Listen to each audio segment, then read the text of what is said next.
My ex-wife tried to do any and everything she could to secure custody. She actually filed for full custody in April of 2024. But by November 15th, 2024, she already knew the judge was not going to rule in her favor. So what did she do? She filed this domestic violence protection order against me.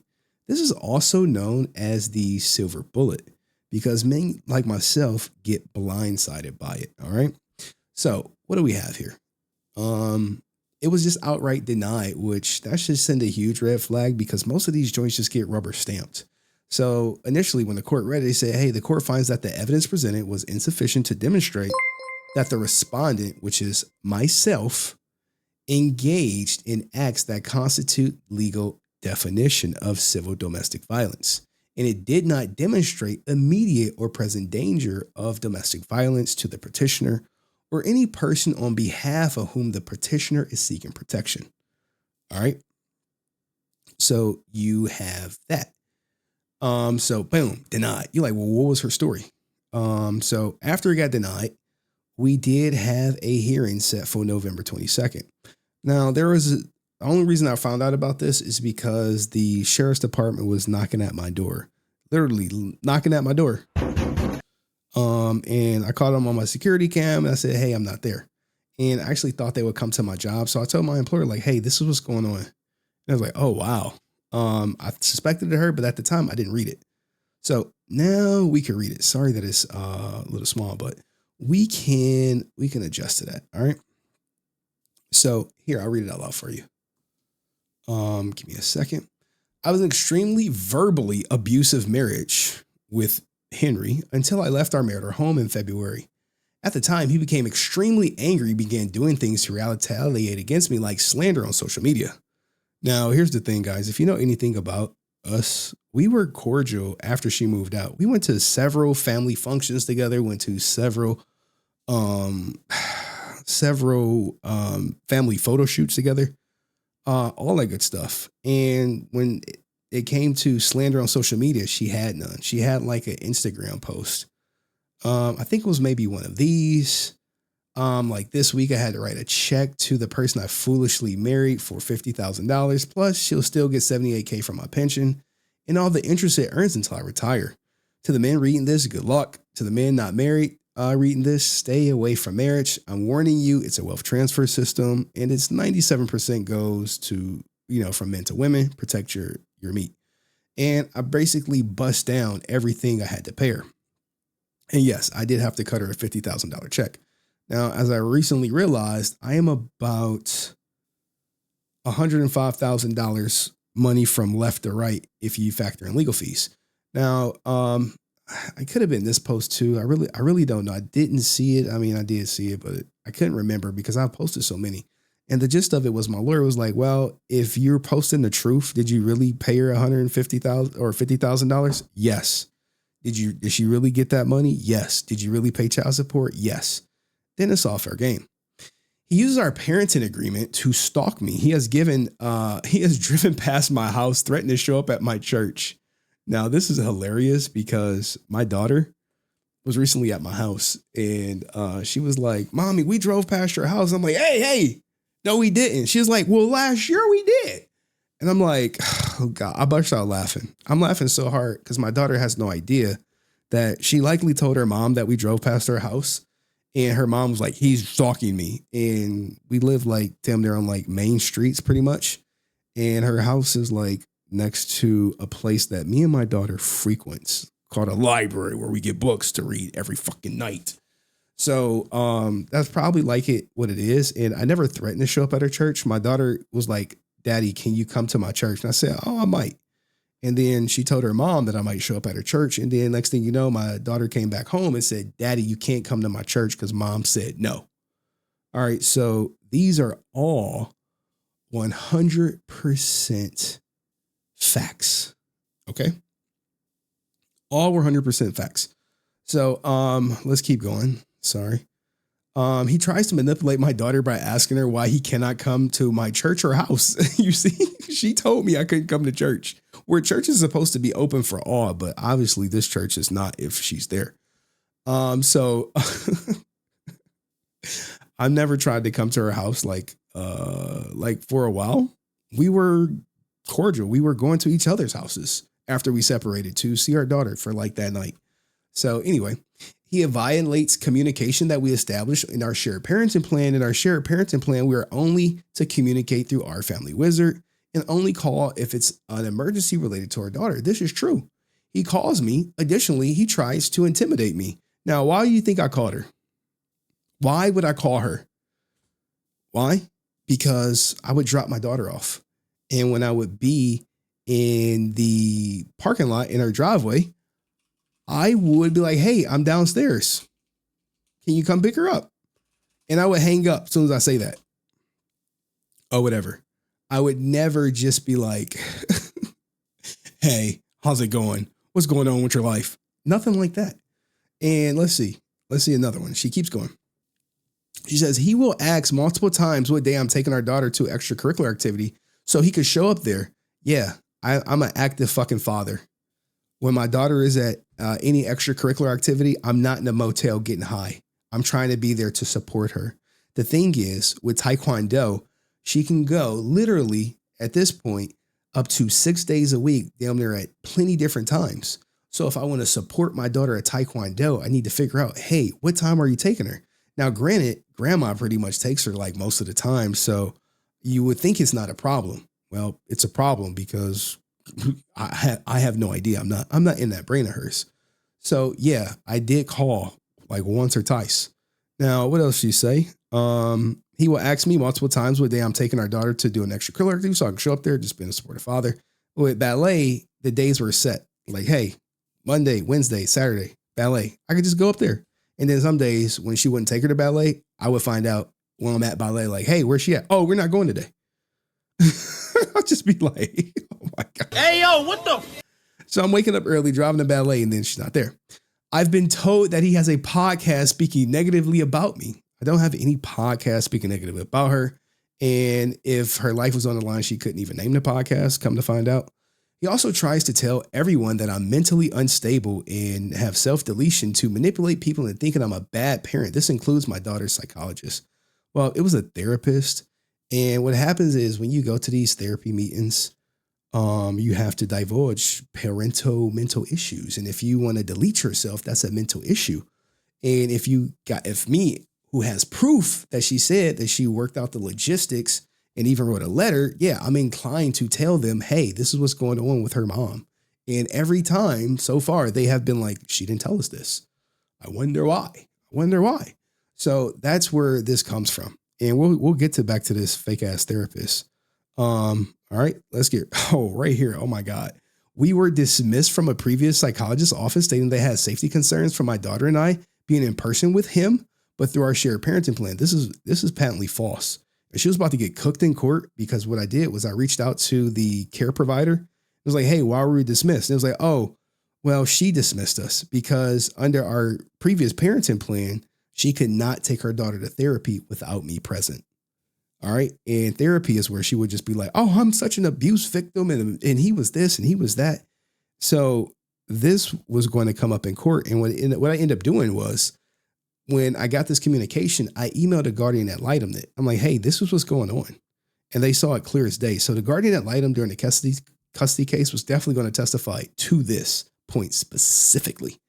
All right. I have no way to prevent him from being in attendance at medical appointments for our daughter because her goal was trying to get full custody. And because she couldn't get full custody, insert this, as my lawyer said, bogus domestic violence protection program.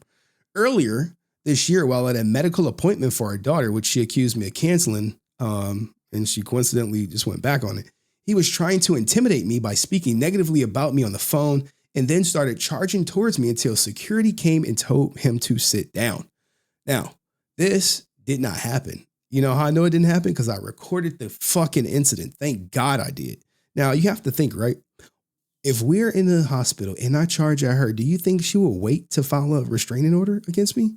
No.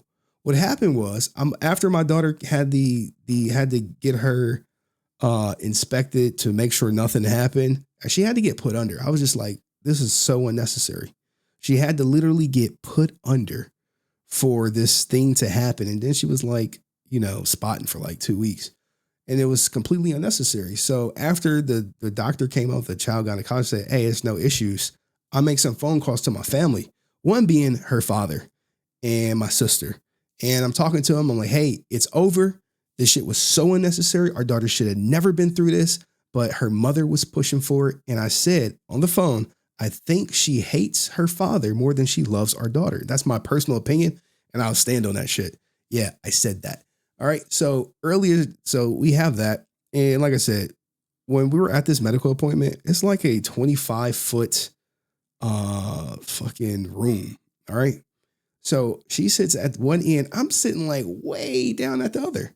If I showed you the tape, when I look up, you would probably see like 10 to 12 chairs in between us. And she like, if you got something to say to me, just say it to me. Okay. You don't have to be passive aggressively talking like this. This is how I knew like something off with her or whatever. And I'm just like, I just start recording and I'm like, hey, we got like a legal case. And he like, all right, well, sir, you can't record in here. It's private property. And I was like, all right, I'll stop recording. And then I sat down.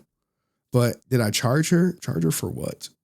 Like, I would like, this is the thing, right? We'll keep going. We'll keep going. Negative about me. He also has tried to tell our guardian ad litem I'm guilty of parental alienation for telling that our daughter we do separate activities. No. It's not that she told her daughter we do separate activities. It's the fact that she said, well, if he's going, I can't go. So if you tell a kid, well, daddy's going, I can't go, then they're going to be like, well, daddy, I don't want you to go because I want mommy to go. And the whole telling her I'm mean stuff. So yeah, Anyway, he has now demanded we go back to in-office therapy for our daughter, despite getting us dismissed from previous therapist's office. And because he's very intimidating, the therapy office insisting we go back to in-office visits. No, legally they were required to. They should have never seen her without me. I need a protection order so that he cannot use the shared parenting agreement as a means to stalk me. He taunts me in our parenting app saying things like, I sincerely hope you no longer want to kill yourself. And yeah, I did send that, but she's doing the thing where she's leaving out of context. So here is the parenting app message, right? All right. Anyway, it sounds like you're having some parenting issues, parenting our daughter during your time more than our daughter. During your time more than our daughter is suffering from PTSD, as this fake ass therapist concluded from a 3-hour conversation with you only. So the therapist broke like the golden rule for diagnosing the child. You're supposed to interview all care providers, and she didn't. She just went with like whatever my ex-wife told her. And eventually she get called out on it like hard. And I recorded the thing, our therapy session where she was like, our Zoom meeting where she was like, yeah, technically I had 13 sessions with her and we were just creating a safe space. So this is going to come out later. It is that therapist's responsibility to reach out to all caregivers involved in our daughter's life before making a diagnosis. She did not follow the gold standard for evaluating our daughter. She should have reached out to me, our daughter's teachers, grandfather, grandmother, camp counselors, and previous therapists we had a meeting with before diagnosing our daughter with PTSD. So she would have a complete picture. Now that she has been called out on her incomplete evaluation, she appears to want to make an effort to obtain collateral from some of the other care providers. I will always say, so she made some allegations that she was abused. And if you got a good lawyer, they're going to tell you, always dead those abuse allegations. Do not just ignore them. Do not just pass over them. And look, I will always say, and I put the abuse you endured, support your overwhelming need to be a victim, but I digress. And then we get down to the incident. There was no incident that happened with our daughter February with her grandfather. At this point, the allegations have been deemed completely unfounded by the detective and all medical personnel. Our daughter's teachers at this school reported no change in her behavior after February and told you having that fake therapist observe her in class would be a waste of time. I did not, nor her grandfather reported a change in her behavior. Literally, the only person who reports a change in her behavior is you. There must be something in your environment when she is with you that causes her to act differently than when she is with everyone else. I get it. You suffer from anxiety, depression, and I sincerely hope you don't want to kill yourself. But that does not mean our daughter does or any other type of disorder that's trying to be put on her. She's a normal 4-year-old girl with above average intelligence. There is no clinical findings with with the therapist when she comes over and plays games, does puzzles, and draw. Like I literally recorded her like confirming this. And as I spoke, there is not even a progress made from her therapy sessions with our daughter outside of making our daughter feel comfortable with her. So it's like, if she got PTSD, you're supposed to be treating that PTSD right away. You're not supposed to go like a year where you're like, oh, what do you have to show for it? She's comfortable with me. The goals outlined for you and our daughter are not tangible, as in they're not measurable. The parenting objectives are, but not the goals. The therapist did not do a thorough, complete evaluation. The only perspective she assessed was yours. You are not a complete picture of our daughter. The only way our daughter can get a fair assessment and treatment is if deemed necessary, is if the therapist can obtain information from me, you, and all the other caregivers in our life. If you truly want the best for our daughter, you would have encouraged a full evaluation from all caregivers before she accepted this PTSD diagnosis from this place. All right. Oh, wait. All caregivers before accepting their PTSD diagnosis. Now, this lady from this other place didn't seem to think there was anything wrong with our daughter June 16th. So what happened was after that, she like, well, I'm going to just go to someone else. And what ended up happening was this this shady fucking predatory program. They operate in low income areas and they operate on a grant. So what ends up happening is the moment you bring your kid through this door, you're getting diagnosed with something. And not only do I know that to be true, when I spoke to the fucking psychologist who reevaluated my daughter and said, hey, there's no PTSD with her, which miraculously is like, wow, so there's no PTSD. And I'm like, so was there ever PTSD? She's like, I can't say that. I can't say that for legal purposes. And I looked into suing, but it's past like the 1 year lead time for it. But it is what it is. So you have this program, and even the psychologist said, if you walk through my door and you sit in front of me and I evaluate you, there's a 99% chance I'm going to recommend therapy for you for something. And she said that to me. And I was just like, so no matter what, my daughter's leaving here with therapy. She was like, well, we'll see what happens. All right. So anyway, let's keep going. So this is the description of optional items. The respondent has a history of domestic violence or other violent acts. She checked that. And then she said, during our marriage, I endured extreme verbal abuse where my ex-spouse would say that no one would ever want me and also manipulate me to do sexual acts. Now, did I say no one would ever want her? No. What I said was it's going to be difficult dating being a single mom. And if she has the true context of this conversation, it started with her friend who's like very attractive. And she has 2 kids, 2 different baby daddies. And she's looking for a husband. And I said, yeah, I don't think that's just going to happen for her. She got 2 kids, 2 baby daddies. I mean, she looked good. Ninja's going to smash out on her. But as far as wifing her, any guy with substance, like even if I was single, I would definitely have sex with her. But as wifing her and have a 3rd baby or do all that stuff, not going to happen. And I was like, yeah, if you left me, you would have a difficult time dating. This I only said it once. And then what happened is she recorded that conversation. She was like, remember when you told me this? And I was like, yeah. And then she played it to like for like all her friends or whatever. And she told me she got it recorded. This led to sexual abuse, but I did not endure domestic violence, more so sexual abuse, which when we're going to get to the sexual abuse stuff, because my lawyer was about to destroy her should she had moved forward. This respondent has a history of violating court orders. Yes, he breaks things in our shared parenting plan, which is why we have a guardian ad litem, why I am in domestic relations court to get the shared plan modified, which if she was being honest, they told her by October that it was not getting modified, that they were not doing anything to it. Now, the respondent has access to deadly weapons. Yes, I got firearms. Now, the respondent's violence resulted in serious physical injury, forced sex, strangulation, or choking, blah, blah, blah. And here we go. During our marriage, I endured forced sex, but I haven't since I left. Now, she was about to get destroyed on this because what happened after we separated? What happened after we separated? Who initiated sex at my house? It wasn't me. Did we have sex after we separated? Absolutely. 100%. 100% consensual. Did she ever send text messages talking about how she missed the sex? Oh, this is how she was going to get cooked. But then after that one time, it never happened again.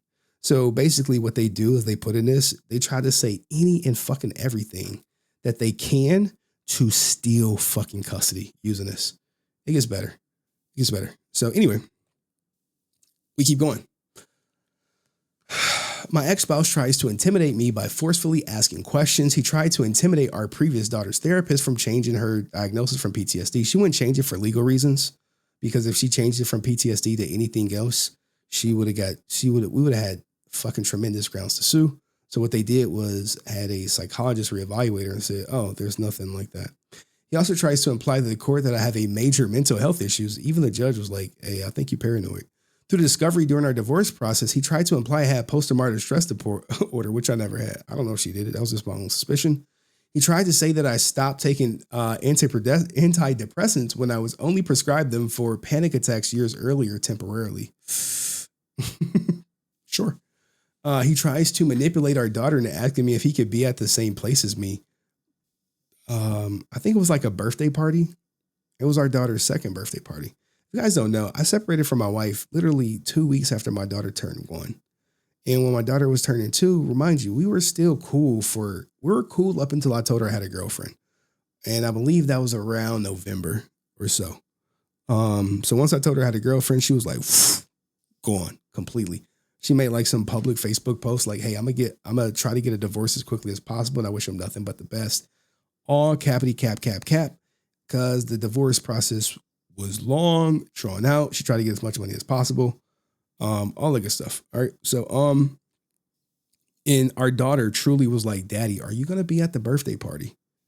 And I was like, well, you got to ask your mom. Now I just be like, no, I'm not going to be there. My daughter, she gets it. So prior to us getting the parenting app, I was not accepting calls. So he told me that it was an emergency and sent me a Photoshop picture with our daughter with a bald head to get me to respond saying she had cut her hair. This is true. So in 2022, I did send this picture, and this is probably right after I told her I had a girlfriend and I had no idea she wasn't talking to me. It was like one of those things where it's like, oh, this is what's going on. All right. This is what's going on. He also tries to force me to answer discovery questions through the court. He subpoenaed my credit card records during the divorce process. Yeah, because she was just not forking them over, but she wanted me to fork over mine.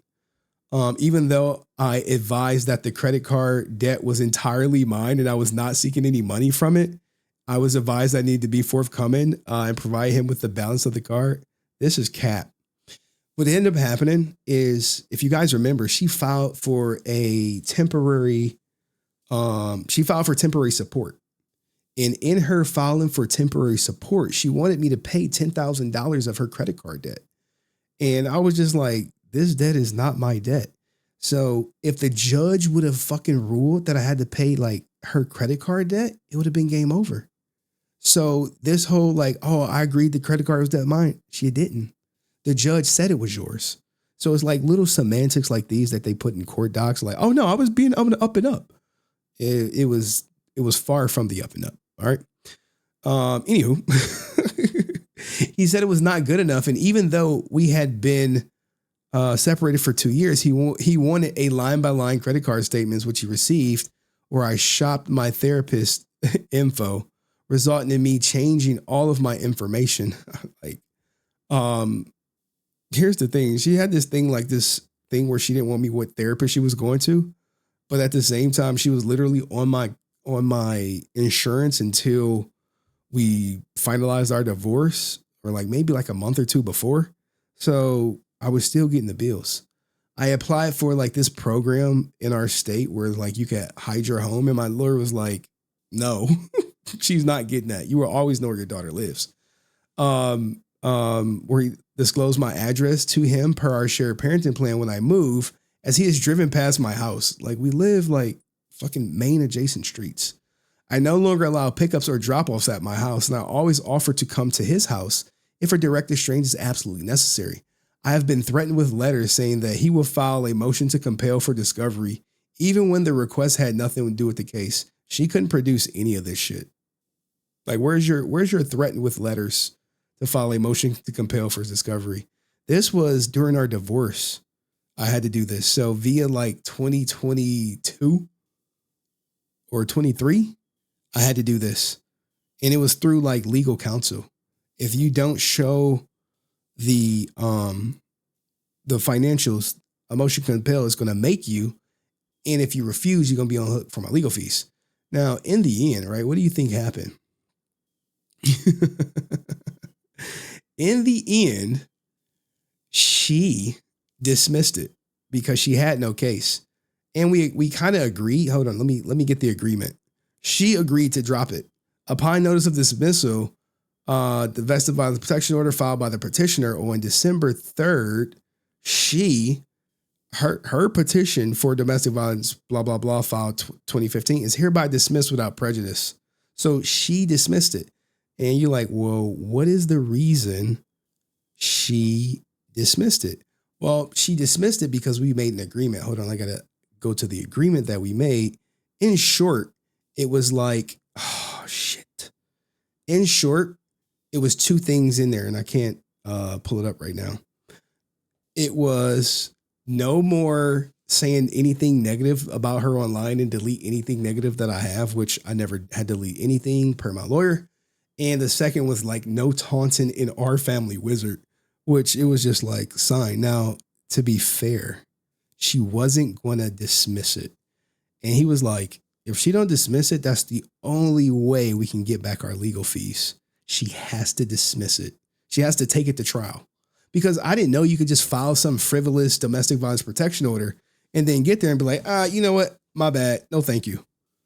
But if she takes it to trial, then you could say like, hey, this is a bogus domestic violence protection order. It should be dismissed. And my lawyer was like, look, man, we could end it today. And it literally requires you to do nothing but sign because you don't say anything negative about her online. And you just got to like scale it back in the Our Family Wizard stuff. And I was just like, man, because the alternative was me not sign, her take it to court, and the judge just say, she has no case, and yes, you're not getting your lawyer fees back. And then I'm out. Like, I think going to trial would have been like $2,000 or $3,000 more on top of the $2,000 that cost me just for him to show up and defend this. Now, afterwards, she would have like a medical emergency and almost die. And I remember telling her father, he's like, you think she's going to have a kumbaya moment? I was like, no, man. The person who she is now is the person she's going to be forever for the rest of her goddamn life, man. It's not happening like that. Just, that daughter that you knew, she's gone, man. Just move on. And yes, sure enough, she came back out. They saved her life, whatever. And yeah, she was still on that stuff. You would think she'd drop the case against him. Nope. Drop the case against me. Nope. I mean, she dropped this, but the custody case was still going forward. But in the end, this is what happened. And of course, I had to notify my employer, like, yeah, that shit's dead. It's DOA. And as a result, the judge started seeing that I wasn't the problem. But hey, what do you guys think? Let me know about this domestic violence protection order. You would think if she had so much evidence, you saw all that stuff, that she wouldn't have filed it, right? She wouldn't have dismissed it, but she did because it was built on falsehoods. She was trying to mislead the courts, in my opinion, to circumvent our shared parenting plan, because once these gets filed, it's game over for me. There's no more 50-50 custody. So let me know in the comment section. See you next video. Peace.